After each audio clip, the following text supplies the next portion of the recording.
बराबर। सही है ये बात। इसी तरीके से अगर मैं इसमें बेस बताना चाहता हूं तो बेस अगर बताऊंगा तो मैं क्या करूंगा, cos थीटा बनाऊंगा। cos थीटा जो है वो किसके बराबर होता है, cos थीटा बराबर होता है b by h। बेस की जगह तो कितना है b। हाइपोटेन्यूज की जगह मैं बात करूं तो हाइपोटेन्यूज की जगह कितना है a को ऊपर भेजूंगा तो क्या हो गया। वेक्टर्स के बारे में हम बात कर रहे थे और वेक्टर्स में हमने क्या क्या सीख लिया है। How do we represent a vector, vector को रिप्रेजेंट कैसे करते हैं आई जे के की टर्म्स में, वेक्टर का मैग्नीट्यूड कैसे निकाला जाता है। उसके बाद क्या पढ़ा आपने, वेक्टर्स का एडिशन करा, triangle law of vector addition करा, parallelogram law of vector addition, उनके क्वेश्चन किए, डॉट प्रोडक्ट, क्रॉस प्रोडक्ट। एक सबसे इंपॉर्टेंट काम वेक्टर्स में जो होता है वो क्या है, कंपोनेंट्स ऑफ अ वेक्टर। एक वेक्टर है उसके अलग अलग कंपोनेंट्स क्या हो सकते हैं, कंपोनेंट का मतलब क्या है पहले वो जानते हैं, फिर उसके कंपोनेंट कितने हो सकते हैं वो जानेंगे, और फिर एक सबसे इंपॉर्टेंट काम जो हम डेली अब यूज करेंगे ये बात जानने के बाद, दैट इज रेक्टेंगुलर कंपोनेंट्स। ठीक है, वो चीजें जो है ना वो आज आपने सीखनी है। ठीक है, ये हमारे पास कोई भी एक वेक्टर है। ठीक है, ये वेक्टर जो है वो सर हमने क्या मान लिया कि ये हमारे पास क्या है, कोई भी एक ए वेक्टर इस तरीके से दिखा रखा है। ये ए वेक्टर हमारा है जिसको आपने इस तरीके से दिखाया है, ये कोई भी एक इंक्लाइंड वेक्टर जो है ना वो हमारे पास है। अब क्या करना है आपने, इस वेक्टर के क्या क्या कंपोनेंट हो सकते हैं वो चीज आपने सीखनी है। वेक्टर के कंपोनेंट्स के बारे में अगर हम बात करते हैं सर, तो इस वेक्टर्स को अगर हम देखना चाहें तो इसके जो है ना इस तरीके से infinite many components can be there, कि आप इस वेक्टर को जो है मतलब कि अलग अलग तरीके से दिखा सकते हैं। ठीक है, मतलब कि एक वेक्टर जो है इसको अगर इस तरीके से दिखाएंगे तो वहां तक जाते जाते कितने कंपोनेंट्स बन जाएंगे, इनफाइनाइट कंपोनेंट बन जाएंगे। क्या मतलब है वो धीरे धीरे समझ में आ रहा होगा। पहले आप चीजों पे ध्यान दें कि काम जो है सर वो हम करना क्या चाह रहे हैं, चीजें जो है वो हमारे पास क्या कुछ हैं। एक ये ए वेक्टर मेरे पास है, इस वेक्टर के कंपोनेंट्स जो हैं वो मुझे बताने हैं। कंपोनेंट का मतलब क्या है कि इस वेक्टर को किन अलग अलग कंपोनेंट्स में मैं लिख सकता हूं। जैसे कि सबसे पहले अगर मैं बात करूं ना, तो हम जो है इसके रेक्टेंगुलर कंपोनेंट्स, जो इसका मेन काम है पहले उसी को ही सीखते हैं, वहां से ये चीजें जो है ना वो आप आसानी से सीख पाएंगे। वर्ड जो है सर वो हमारे पास है rectangular components of a vector. हमारा काम क्या है, रेक्टेंगुलर कंपोनेंट्स का, कि rectangular components of a vector जो है वो क्या होते हैं। रेक्टेंगुलर कंपोनेंट्स, रेक्टेंगुलर कंपोनेंट्स का मतलब क्या है सर, ध्यान से समझेंगे कि काम करना क्या कुछ है आपने। पहले मैं बहुत बेसिक से शुरू कर रहा हूं और फिर लास्ट तक सारी बातें जो है ना वो हम डिस्कस कर लेंगे। मान लो एक वेक्टर जो है वो आपके पास है, और ये वेक्टर जो है सर वो हमारे पास क्या है, इस तरीके से ये हमारे पास क्या है, एक ए वेक्टर आपके पास गिवन है। इस वेक्टर को जो नाम दे दिया, ये जो वेक्टर है ये क्या नाम दिया गया, एक ए वेक्टर जो है ना वो मैंने मान लिया। ठीक है, ये ए वेक्टर मेरे पास है, मैंने क्या करना है, मैंने इसके कंपोनेंट तोड़ने हैं। मान लो कंपोनेंट का मतलब क्या है, मैं इस इंक्लाइंड का एक हॉरिजॉन्टल डायरेक्शन चाह रहा हूं और एक क्या चाह रहा हूं, पर्टिकुलर वाई डायरेक्शन चाह रहा हूं। ये तो कैसा है सर, ये तो कैसा है, इंक्लाइंड है। ये अगर इंक्लाइंड है, एंगल पे है किसी पे, तो मान लो मैं इसको इस तरीके से 90 डिग्री में एक इसका हॉरिजॉन्टल चाहता हूं और एक इसका क्या चाहता हूं, वर्टिकल। ये चीजें ना आपने सीखनी है जो मैं बताने जा रहा हूं। ठीक है, कि ये हमारे पास एक वेक्टर है, वेक्टर का ये वेक्टर का नाम क्या रख लिया, ए वेक्टर आपने नाम रख लिया। अगला जो काम है सर वो हमने क्या करना है कि इसके बारे में अगर हम बात करें तो इस वेक्टर का हॉरिजॉन्टल के साथ जो एंगल है वो किसके बराबर है, थीटा के बराबर। ये मेरे पास क्या था, ए वेक्टर, इसका एक मैंने हॉरिजॉन्टल में रख लिया और एक क्या रख लिया, ये वर्टिकल में। क्या मतलब है इन चीजों का, इकट्ठा कंबाइन करने के बाद चीजें समझ में आएंगी बेटा। अब काम जो है वो करना क्या कुछ है सर, एक बात हमें पता है कि अगर ये एक वेक्टर है, अगर आप इसको पैरेलल शिफ्ट देते हैं तो ये वेक्टर क्या रहता है, सेम। अगर आप इसको नीचे ले आते हैं तो भी ये क्या रहता है, सेम। एक वेक्टर जो था उसको अगर आप आगे पीछे थोड़ा सा ऊपर नीचे पैरेलल शिफ्ट देते हैं तो वो वेक्टर चेंज नहीं होता है। तो अगर इसके जितना ही एक कंपोनेंट जो है वो मैं यहाँ पे इस तरीके से मान लूं, इसी वाले को यहाँ पे शिफ्ट करूं, परपेंडिकुलर वाले को मान लो इसको जो है वो यहाँ पे इस तरीके से मैंने शिफ्ट कर दिया। ठीक है, तो चीजें जो है वो क्या बनेंगी सर, ये जो एरो है ये ऐसे बना ली, ये वाली ऐसे बना ली। ठीक है, अब अगर मैं बात करता हूं तो ये एंगल है, ये 90 डिग्री हमारे पास है। एंगल के साथ वाले को क्या कहा जाता है, बेस। एंगल के सामने वाले को क्या कहते हैं, परपेंडिकुलर। और 90 के सामने वाले को क्या कहते हैं, हाइपोटेन्यूज। इस हाइपोटेन्यूज की वैल्यू जो है, हाइपोटेन्यूज की वैल्यू जो है सर वो किसके बराबर है, ए के बराबर। सिंपल सी बात है ये।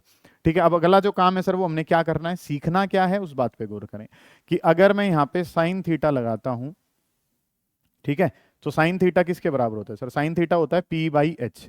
पी परपेंडिकुलर की जगह अगर मैं बात करता हूं तो परपेंडिकुलर की जगह अगर मैं बात करूं तो पी को पी रहने देता हूं, एच हाइपोटेन्यूज जो है, हाइपोटेन्यूज की वैल्यू किसके बराबर है, ए। इस ए को ऊपर भेजूंगा तो ये क्या बन गया, ए साइन थीटा।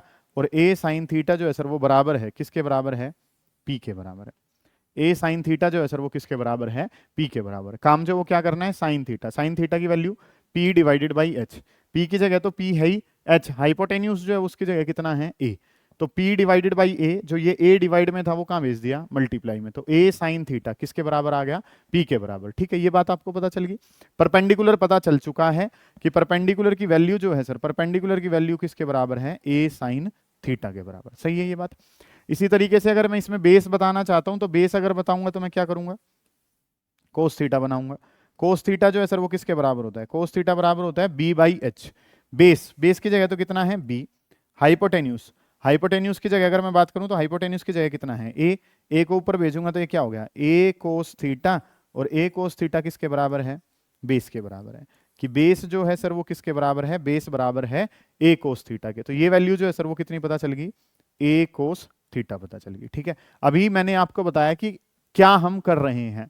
हमने एक वेक्टर जो है वो हमारे पास पता था, वो वेक्टर का नाम क्या है ए। ये कैसा वेक्टर है, इंक्लाइंड है। इंक्लाइंड का मतलब क्या है, ये हॉरिजॉन्टल के साथ कितना एंगल बना रहा है, थीटा एंगल जो है ना वो ये बना रहा है। अगला जो काम है सर वो क्या करा, एंगल के साथ वाले को क्या कहते हैं, बेस। एंगल के सामने वाले को क्या कहते हैं, परपेंडिकुलर। तो परपेंडिकुलर की भी वैल्यू निकाल ली और किसकी भी वैल्यू निकाल ली, बेस की भी। अब मैंने क्या बताया आपको, हमें क्या बताया कि सर ये जो वैल्यू है ये कितनी है, ए साइन थीटा। तो इतनी ही वैल्यू जब यहां पे देखी जाएगी तो सर ये वैल्यू भी जो है वो किसके बराबर ही रहेगी, ए साइन थीटा के। अभी तक इतनी बातें पता चल गई कि हॉरिजॉन्टल वाली जो ये वैल्यू है, हॉरिजॉन्टल वाली वैल्यू किसके बराबर है, ए कोस थीटा। ये वाली जो वैल्यू है सर ये किसके बराबर है, ए साइन थीटा। सही है इतनी बातें। अब इसको इस्तेमाल हम करेंगे कि काम जो है वो हमने क्या देखना है कि सर हमारे पास एक वेक्टर था, इस तरीके से एक वेक्टर था, ये एक इंक्लाइंड वेक्टर हमारे पास है। इंक्लाइंड वेक्टर जो है ये हमारे पास क्या है, एक ए वेक्टर जो है ना वो आपके पास है। ठीक है, ये एक वेक्टर हमारे पास था। मैंने क्या करना है, इसका एक हॉरिजॉन्टल कंपोनेंट लेना और एक कैसा लेना है, वर्टिकल। इसका हॉरिजॉन्टल कंपोनेंट लिया तो सर ये जो डायरेक्शन ये इस तरीके से हॉरिजॉन्टल वाला आ गया, इस तरीके से सर ये हमारे पास क्या आ गया, वर्टिकल वाला। अगला जो काम है सर वो क्या कर लिया आपने कि ये हॉरिजॉन्टल के साथ जो एंगल बना रहा है वो किसके बराबर है, थीटा के बराबर। हॉरिजॉन्टल के साथ एंगल कितना बना रहा है, थीटा। तो हमने ये चेक करा कि इस डायरेक्शन में जो वैल्यू आती है वो क्या आती है, ए कोस थीटा, और इसके सामने इस तरफ जो वैल्यू आती है सर वो किसके बराबर होती है, ए साइन थीटा। यहां से हम एक कंसेप्ट जो बड़ा इंपॉर्टेंट, जो आगे आने वाले हर क्वेश्चन में हम यूज करेंगे एक तरीके से, वो क्या कि एक वेक्टर कैसा था, इनक्लाइंड। उसके कंपोनेंट कितने लिए, दो। एक कहां लिया, एक्स में, एक कहां लिया, वाई में।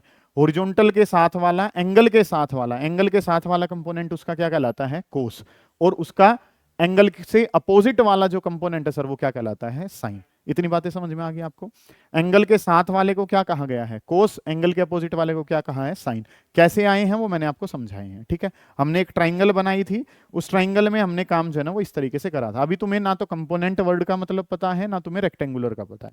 अभी तक के लिए बस तुम्हें क्या पता थी, इस तरीके से एक वेक्टर था, उसका हॉरिजॉन्टल और वर्टिकल के हिसाब से एक ट्राइंगल बनाई, तो हमें ये वैल्यूज जो है वो पता चल गई। ये ए कोस थीटा वो कितनी, ए साइन थीटा।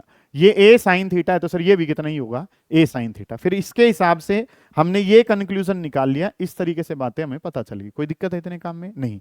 अब आपने क्या करना है, अब आपने जो सीखना है वो क्या चीजें होंगी, गौर करेंगे कि सर ये बात पता चल गई। अब यहां से हम देख क्या रहे हैं कि जो हमारा वेक्टर है वो वेक्टर कहां है, इन दोनों के बीच में। वो हॉरिजॉन्टल और वर्टिकल के कहां आता है, बीच में आता है। दूसरी बात, जो एंगल के साथ वाला कंपोनेंट है वो क्या है, कोस। उसके अपोजिट वाला जो कंपोनेंट है सर वो क्या है, साइन। अगली बात, ये एरो जो है सर वो कहां आ रही है, बाहर। तो इसकी भी एरो कहां है, बाहर। और इसकी भी एरो जो है सर वो कहां है, बाहर। इस तरीके से अगर मैं काम करता हूं तो अब इसके बेसिस पे और क्या क्या सीख सकते हैं। इस तरीके से एक वेक्टर मुझे पता है, इसके कंपोनेंट बांटने हैं हमने। ठीक है, इसी तरीके से एक वेक्टर जो है वो हमें ये पता है, इसके कंपोनेंट बांटने हैं। और इसी तरीके से एक कंपोनेंट जो है वो ये हमारे पास है, इसके कंपोनेंट काटने हैं। ठीक है, ये काम हमने करना है। अब तक के नॉलेज के बेस पे हमें क्या करना है, ये वेक्टर जो है, इस वेक्टर के बारे में काम ऐसे चलाना है कि हमारे जो कंपोनेंट आएंगे वो इन दोनों के हॉरिजॉन्टल और वर्टिकल के बीच में रहेंगे। ये वाला कंपोनेंट हमारे पास था तो इसका हॉरिजॉन्टल और वर्टिकल के बीच में इसको लाना है। ऐसे करके आ पाएगा सर, ये तो हॉरिजॉन्टल और वर्टिकल के बीच में इस तरीके से आएगा। अगली जो बात है, कुछ डाउट्स आ रहे होंगे वो सारे क्लियर होंगे। ये हॉरिजॉन्टल और वर्टिकल के बीच में लाना है तो इसको हॉरिजॉन्टल और वर्टिकल के बीच में ऐसे ला पाएंगे। इसके बारे में बात करूं तो इसका हॉरिजॉन्टल और वर्टिकल जो है सर वो कहाँ रहेगा, ऐसे रहेगा। ठीक है, अगली जो बात है सर वो क्या करनी है, एरो की डायरेक्शन। इस एरो की डायरेक्शन कहाँ है, बाहर। तो इस एरो की डायरेक्शन भी जो है सर वो कहाँ रहेगी, बाहर की तरफ रहेगी। सही है, इस वाले एरो की डायरेक्शन बाहर है तो सर इस एरो की डायरेक्शन जो है वो कहाँ हो जाएगी, इस तरीके से हो जाएगी। इस वाले की यहाँ पे ऐसे है तो इनकी डायरेक्शन जो है वो कैसे हो जाएगी, ऐसे। मान लो ये जो वेक्टर है हमारे पास बी नाम था, एंगल इसका कितना है, थीटा। तो एंगल के साथ वाले को क्या कहा जाता है, कोस कहा जाता है, एंगल के अपोजिट वाले को क्या कहा जाता है, साइन कहा जाता है। समझ आ गई यही बात आपको? एंगल के साथ वाले को क्या कहा जाता है, कोस, एंगल के अपोजिट वाले को क्या कहा जाता है, साइन। कुछ बच्चे कंफ्यूज हो जाते हैं कि हॉरिजॉन्टल वाला कोस होगा, जरूरी नहीं है। एंगल के साथ वाला कंपोनेंट क्या होगा, कोस, और एंगल के अपोजिट वाला क्या रहेगा, साइन। मान लो इस वाले वेक्टर को मैंने पी नाम दे दिया, इसने यहाँ पे ये एंगल कितना बनाया, थीटा, तो एंगल के साथ वाला कंपोनेंट क्या बनेगा बेटे, कोस, और एंगल के अपोजिट वाला जो कंपोनेंट है वो क्या बनेगा, साइन। समझ आइए ये बात आपको? इसी तरीके से अगर मैं बात करता हूं, इस वेक्टर को नाम क्या दे दिया, आर। मान लो इसने हॉरिजॉन्टल के साथ एंगल कितना बनाया, थीटा, तो एंगल के साथ वाला कंपोनेंट क्या कहलाता है, कोस, और एंगल के अपोजिट वाला कंपोनेंट जो है वो क्या कहलाएगा, साइन कहलाएगा। समझ आइए ये बातें आपको? ये हमारे पास एक वेक्टर था ए, उसका एक कंपोनेंट कहां लिया है, हॉरिजॉन्टल, एक कहां लिया है, वर्टिकल में। तो ये जो है ये वेक्टर के क्या कहलाते हैं, कंपोनेंट कहलाते हैं। कि इसी वेक्टर का कुछ हिस्सा कहां ले लिया, हॉरिजॉन्टल में, उसका कुछ हिस्सा कहां लिया गया, वर्टिकल में, ये वेक्टर का क्या कहलाया, कंपोनेंट कहलाया। ऐसे कंपोनेंट जिनके बीच में एंगल 90 डिग्री होता है, ऐसे कंपोनेंट जिनके बीच में एंगल कितना हो, 90। ये वाला कहां है बेटा, एक्स में, ये वाला कहां है, वाई में। ऐसे कंपोनेंट जिनके बीच में एंगल 90 डिग्री होता है वो कंपोनेंट क्या कहलाते हैं, रेक्टेंगुलर कंपोनेंट कहलाते हैं। क्या कहलाते हैं, रेक्टेंगुलर कंपोनेंट। समझ आ गई ये बात? ये सारे जो काटे गए हैं सर, ये कौन से कंपोनेंट हैं, रेक्टेंगुलर हैं। समझ आइए ये बात आपको क्या बताइए? अब ये तो सर कहां लिए, एक्स और वाई में। तो अगर हम बात करें तो how many rectangular components of vector can have, rectangular component sir कितने होंगे, तीन। एक एक्स में, एक वाई में, और एक कहां, जेड में। ये तो तीन तो कंपोनेंट टोटल हो सकते हैं। एक नंबर का सवाल है, आपके पेपर में हो सकता है, how many rectangular components a vector can have. Rectangular component कितने हो सकते हैं सर, तीन हो सकते हैं। ठीक है बेटा, ये हमने एक्स और वाई का दिखाया, जेड वाला कहां चला जाएगा, बाहर आ जाएगा। ठीक है, इसी तरीके से अगर हम अपने 2D में बात करें, टू डायमेंशनल में जो हम काम करेंगे, तो टू डायमेंशनल में टोटल रेक्टेंगुलर कंपोनेंट्स कितने हो सकते हैं, तीन। दो डायमेंशन में बात करेंगे तो दो डायमेंशन में रेक्टेंगुलर कंपोनेंट कितने हो जाएंगे, दो। एक कहां होगा, एक्स में, और एक कितना होगा, कहां होगा, वाई में। समझ आ गई बात? कंपोनेंट का मतलब समझ में आया? एक वेक्टर को तोड़ के अलग अलग तरीके से लिखना, वो क्या कहलाता है, कंपोनेंट। रेक्टेंगुलर का मतलब क्या होता है, रेक्टेंगुलर का मतलब है ऐसे कंपोनेंट जिनके बीच में एंगल कितना हो, 90 डिग्री। अगली बात क्या पता चली कि how many rectangular components of vector can have, तीन, एक्स, वाई और जेड में। ठीक है, या कोई भी तीन जिनके बीच में एंगल कितना रहेगा, 90 डिग्री का रहेगा। हम अपने वालों में कितने तोड़ते हैं, दो, क्योंकि हम तो किस पे काम करते हैं, पेज पे। पेज क्या है, टू डायमेंशन। तो टू डायमेंशन में कितने कंपोनेंट आएंगे, दो। दो कंपोनेंट जब आप तोड़ोगे तो आप क्या देखते हो कि जो ये काम करेंगे वो दोनों वेक्टर को बीच में रखेगा, एंगल के साथ वाला कोस, एंगल के अपोजिट वाला साइन। एरो बाहर थी तो इन दोनों की एरो जो है सर वो भी कहां रहेगी, बाहर की तरफ रहेगी। समझ आइए ये बात? अब जो बात आई है सर वो तो क्या थी, ये तो था रेक्टेंगुलर कंपोनेंट्स। ये वाला कंपोनेंट जो इसके बारे में अगर मैं बात करता हूं, वो तो कैसे थे, रेक्टेंगुलर कंपोनेंट्स हमारे पास थे। अब इसके कंपोनेंट्स अगर हमने लेने हैं, रेक्टेंगुलर का मतलब तो कंडीशन लगा दी कि एंगल कितना होना चाहिए, 90 डिग्री का होना चाहिए। कंपोनेंट्स के बारे में बात करेंगे तो कंपोनेंट्स में तो कोई डिफाइन है ही नहीं, तो इस वेक्टर के कितने कंपोनेंट्स ले सकते हैं, इस वेक्टर के इनफाइनाइट मैनी कंपोनेंट्स ले सकते हैं। कितने कंपोनेंट ले सकते हैं, रेक्टेंगुलर में तो कंडीशन है, रेक्टेंगुलर में क्या कंडीशन है कि वेक्टर्स के बीच का एंगल कितना हो, 90 डिग्री हो। अगर खाली कंपोनेंट नाम है तो वेक्टर को कितने भी हिस्सों में हम क्या कर सकते हैं, तोड़ सकते हैं। समझ आई है ये बातें आपको? हमने जो पढ़ा सर वो क्या पढ़ा है, वेक्टर के कंपोनेंट, एक वेक्टर को अलग अलग हिस्सों में कैसे करके लिखा जा सकता है। कंपोनेंट जो है वो सर हमने लेने सीखे भी। हमने कौन से कंपोनेंट सीखे, रेक्टेंगुलर कंपोनेंट। एक एक्स में तोड़ा और एक कहां तोड़ा, वाई में। फिर हमने देखा कि रेक्टेंगुलर कंपोनेंट कौन से होते हैं, जिनके बीच में एंगल कितना होता है, 90 डिग्री। ऐसे वाले कितने टूट सकते हैं, टोटल तीन। हम 2D में कितने तोड़ते हैं, दो। कंपोनेंट्स कितने हो सकते हैं, कंपोनेंट्स तो सर कितने हो सकते हैं, इनफाइनाइट हो सकते हैं। समझ आइए ये बात? जिस बच्चे को जो कुछ पूछना है वो पूछे, इस वाले काम को उतारो, फिर इसके बेसिस पे बहुत अच्छे सवाल जो है वो हम कल कर रहे होंगे। ठीक है, सुने ध्यान से कि काम करना क्या कुछ है। जी,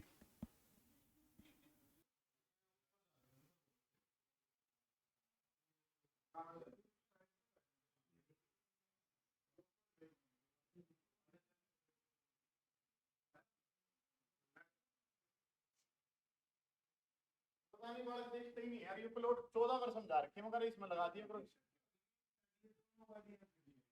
बात तो सही है, ये लगा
उतार लिया ये करो, जल्दी करो इसको, उतारें जल्दी, शाबाश। ये उतारने के बाद फिर आपने क्या लिखना है, 3 क्वेश्चन लिखने हैं इसके बेसिस पे। मतलब पहले थ्योरेटिकल सवाल हैं कि कंपोनेंट्स कितने हो सकते हैं, रेक्टेंगुलर कंपोनेंट कितने हो सकते हैं, उसके बारे में हम बात करेंगे। ठीक है, तो ये वाली बात जो है ये आपने उतार ली। इसके बाद लिखना शुरू करें, हाउ मैनी कंपोनेंट्स, क्वेश्चन लिखें एक, how many components a vector can have, how many components, how many components a vector can have, how many components, how many components a vector can have, how many components a vector can have, infinite many. Answer में क्या लिख लोगे कि एक vector के कितने component हो सकते हैं, सिर्फ इनफाइनाइट कंपोनेंट हो सकते हैं। ठीक है, how many components a vector can have, एक वेक्टर के कितने कंपोनेंट हो सकते हैं, एक वेक्टर के इनफाइनाइट मैनी कंपोनेंट्स हो सकते हैं। ठीक है, ये बात होगी है डन। नेक्स्ट जो काम है फिर वो लिखें, इनफाइनाइट मैनी कंपोनेंट्स एक वेक्टर के हो सकते हैं, वो लिख लिया आपने। नेक्स्ट जो है वो क्या लिखोगे, how many rectangular components a vector can have, how many rectangular components, how many rectangular components a vector can have, how many rectangular components, rectangular components sir कितने हो सकते हैं, rectangular components a vector can have, answer में लिखेंगे 3। 3 rectangular हैं, एक x, एक Y और एक कहाँ जेड, कोई भी 3 जिनके बीच में एंगल कितना रहेगा, 90 डिग्री का एंगल रहेगा। ठीक है, जिनके बीच में एंगल 90 डिग्री का रहेगा वो क्या कहलाते हैं, रेक्टेंगुलर कंपोनेंट्स जो हैं वो 3 रेक्टेंगुलर कंपोनेंट्स जो हैं उसके हैं। ठीक है, नेक्स्ट लिखें फिर, और हम जो डील करते हैं हम कितने से डील करते हैं, 2 से, एक एक्स के लोंग और एक कहाँ होता है वाई के लोंग। समझ आ गई ये बात। ठीक है, एक क्वेश्चन लिखेंगे फिर। बेटा प्लेन में अगर हम बात करें तो प्लेन में तो 2 ही होंगे ना, एक एक्स का होगा और एक कहाँ होगा, वाई का। 3D में तो हम अपने पेज पे बना नहीं सकते ना 3D तो, हाँ 3D में जेड होगा, मैं 3 लिखवाए तो हैं। रेक्टेंगुलर कितने हो सकते हैं, 3 हो सकते हैं। हम कितने लेते हैं इन 3 में से, 2 लेते हैं, एक एक्स के लोंग लेते हैं और एक कहाँ लेते हैं, वाई का। बेटा वैसे एक्चुअल में तो 3D होती है ना, अब नॉर्मली बात करेंगे तो 3D होती है, पेज पे बनाएंगे तो क्या चले जाते हैं हम 2D में, 2D में चले जाते हैं तो कंपोनेंट कितने रह जाएंगे, 2 रह जाएंगे, ऐसे करके बात है। ठीक है जी, एक क्वेश्चन लिखेंगे नीट के पेपर में, इसके बेसिस पे पूछा गया है। क्या कह रहे हो, पूछना है कुछ? हाँ वहां पे हम जब अगर हम 3D डायग्राम बनाएंगे तो हम 3 कंपोनेंट लेके चलेंगे। ठीक है, 2D डायग्राम बनाएंगे तो 2 ही कंपोनेंट लेके चलेंगे। लिखें कहा,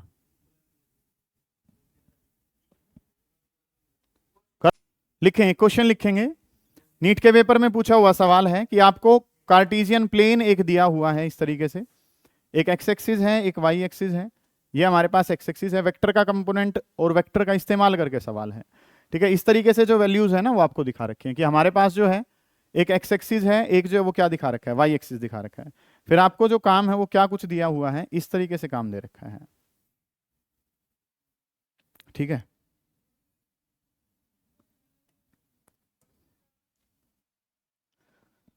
यहाँ पे जो है एक फोर्स दिखा रखा है 2 न्यूटन का, यहाँ पे एक फोर्स है वो कितना है 4 न्यूटन का, और इस तरफ जो है वो आपको मान लो कुछ भी कह रखा है, यहाँ पे लिख लिया मैंने 8 न्यूटन का। इस तरीके से ये जो वैल्यू है सर ये कितनी दे रखी है 30 डिग्री, ये जो वैल्यू है सर ये कितनी दे रखी है आपको 60 डिग्री, ऐसे करके दिखा रखा है। डायग्राम बनाए पहले कि एक एक्स डायरेक्शन है एक वाई डायरेक्शन है, ये 2 न्यूटन है 4 न्यूटन है 8 न्यूटन है, ये 30 डिग्री वो 60 डिग्री, इस तरीके से काम जो है ना वो आपको गिवन है। ठीक है, ये 2 वो 4 और वो कितना है 8 है, ये 30 है और वो कितना है 60, इस तरीके से काम दिखा रखा है।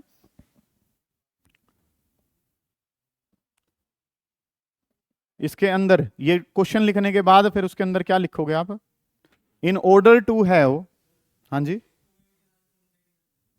इसके साथ कोई एंगल नहीं दिखा रखा बेटा, डायग्राम इतना दिया हुआ है बस आपको। ठीक है, लिखें in order to have resultant,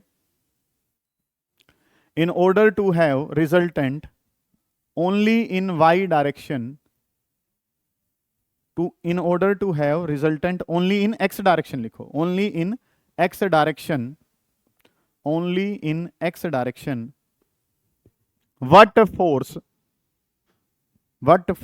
should be added, what force should be added what force should be added, कि आप जो फोर्स चाहते हैं वो सिर्फ कहां चाहते हैं, एक्स डायरेक्शन में, एक्स डायरेक्शन में फोर्स चाहते हैं, तो कितना फोर्स जो है वो आपको ऐड करना पड़ेगा। अच्छा सवाल है, ध्यान से समझे। हम क्या जानते हैं सर, हमें क्या बताया सर, ये 4 न्यूटन का फोर्स कहां लग रहा है, ऐसे, 2 न्यूटन का फोर्स कहां लग रहा है, ऐसे। अब ये दो फोर्स एक दूसरे के कैसे हैं, अपोजिट डायरेक्शन में। उसकी बात नहीं कर रहे हैं अभी, 8 की बात ही नहीं कर रहे हैं, बात किसकी कर रहे हैं, 4 की कर रहे हैं, और किसकी कर रहे हैं, 2 की। 4 और 2 में बात करूं तो 4 कहां जा रहा है, ऐसे, 2 कहां जा रहा है, ऐसे। अब 4 और 2 एक दूसरे के कैसे हैं, अपोजिट। ये सिखाया है, अपोजिट हो तो सिंपल क्या कर देते हैं, माइनस कर देते हैं इनको। इनको सिंपली क्या कर दिया जाता है, माइनस। इनको अगर मैं माइनस करता हूं तो चीजें जो है सर वो हमारे पास क्या रह जाएंगी, इस तरफ जो है वो एक फोर्स रह गया, और वो फोर्स जो है सर वो कितने का रहेगा, 2 न्यूटन का। समझ आइए ये 2 न्यूटन का क्यों आया होगा, क्योंकि ये 4 का है, इस तरफ कितने का खींच रहा है, 2 का, तो 4 में से 2 को माइनस करा कितना रह गया, 2। ठीक है, अब हमारे पास ये 2 रह गए हैं सर। इस तरीके से काम जो हो रह गया कि इसका एंगल जो है ये कितना है, 60 डिग्री का एंगल है। यहाँ पे इसने जो एंगल बनाया है सर वो किसके बराबर है, 60 डिग्री का एंगल है। यहाँ पे अगर मैं बात करता हूं तो एक दूसरा फोर्स है, और ये दूसरे वाला फोर्स जो है सर वो कितने का है, 8 न्यूटन का फोर्स है। सही है, इसने जो एंगल बनाया है सर, इसने हॉरिजॉन्टल के साथ एंगल बनाया है। इसने हॉरिजॉन्टल के साथ एंगल जो बनाया है वो कितना बनाया है, 30 डिग्री का एंगल बनाया। ये 2 बच जाएंगे। एक कितने का था, यहाँ पे अगर मैं देखता हूं तो ये कितने वाला है, 4 वाला। ये इसके जस्ट अपोजिट कितने का, 2। एक ने हाथ कितने से पकड़ के खींचा, 4 से। एक ने कितने से, 2 से। मैं कहां जाऊंगा, 4 की तरफ। कितने से जाऊंगा, 4 माइनस 2 से जाऊंगा। तो ये 2 ठीक है।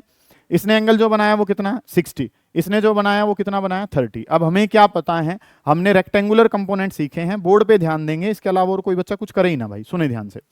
हमें जो पता है सर, ये 8 न्यूटन का फोर्स है। अब इन दोनों को ना एक बार अलग अलग करते हैं। ये जो है वो 8 मैंने यहां रख लिया, बाद में तो आप इसको बहुत जल्दी जल्दी कर पाओगे। इस 8 के बारे में बात करूं तो इसने ये एंगल कितना बनाया, 30। तो इस डायरेक्शन में देखूंगा तो ये कितना होगा, 8 कोस 30, और इसके अपोजिट वाली डायरेक्शन में कितने का होगा, 8 साइन 30। इस तरीके से काम जो है ना वो हमने कर लिया। ये 8 है, एंगल के साथ वाला क्या है, कोस। इस एंगल के सामने ये अपोजिट वाला कितना है, साइन। इस तरीके से काम कर लिया। ये कोस है और ये जो है ये साइन है। इस तरीके से काम करे। ये वैल्यू कितनी है, 8 कोस 30। कोस 30 कितना होता है सर, √3 डिवाइडेड बाई 2। हमें इससे मतलब भी नहीं है, इसको सोल्व भी नहीं करना हमने। इसको देखूं तो ये कितना हो गया, 8 साइन 30। 8 साइन 30 का मतलब साइन 30 कितना होता है, 1/2। 2 से ये कितने में चला जाएगा, 4। मतलब इसका जो कंपोनेंट इस डायरेक्शन में आ रहा होगा वो कितना आ रहा होगा, 4 न्यूटन आ रहा होगा। इसका जो कंपोनेंट वाई डायरेक्शन में जा रहा होगा वो कितना होगा, 4 न्यूटन। समझ आइए ये बात मैंने क्या बताई। इस वाले को 8 को लिखा, एंगल के साथ वाला कोस, एंगल के अपोजिट वाला क्या होता है, साइन। ये वाला 8 वाला सोल्व कर लिया। अब कौन सा रह गया, 2 वाला। 2 वाले को अगर सोल्व करते हैं तो इस डायरेक्शन में क्या लिखा गया है, 2 लिखा गया है। इसका भी वाई डायरेक्शन वाला कंपोनेंट बताएंगे तो ये कितना है, 60 है। एक यहाँ पे ऐसे, तो इसको यहाँ लिखूंगा तो ये कितना होगा, 2 कोस 60। और इस डायरेक्शन में बात करूंगा तो ये कितना हो जाएगा, 2 साइन 60। क्योंकि एंगल के साथ वाले कंपोनेंट को क्या कहा जाता है, कोस कहा जाता है, और एंगल के अपोजिट वाले कंपोनेंट को क्या कहा जाता है, साइन। सिखाई है ये बात तो हमने। ये समझ में आया। ये कितना है, 4।